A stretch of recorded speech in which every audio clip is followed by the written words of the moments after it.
Hey guys, welcome to our channel. In this video, I am going to show you the very simple way on how you can add your size chart on Shopify Horizon theme. So first thing that you should do is to log into your Shopify account, and then after that, make sure to publish the Horizon theme so that you'd be able to use this. And then after that, just go here to your product section. That's right. And then just wait for a couple of seconds. Okay, after that, we are going to add here a new product. So tap on this one. That's right. And then here you just have to give this product a name. For example, short.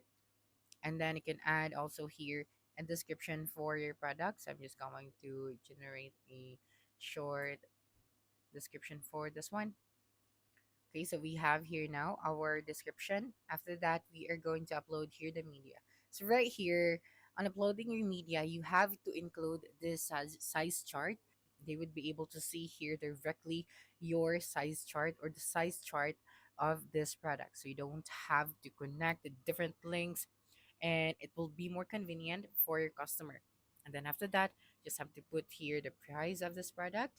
All right, and then all of the information, and then after that, you just have to tap on the save option. All right, and then just wait for a couple of seconds, and then after that, when someone visit this product, they will be able to see here the product image as well as your size chart. Okay, so that's it for this video. If you think this video helped you solve your concern, please subscribe, like this video, and leave your comment below. Bye.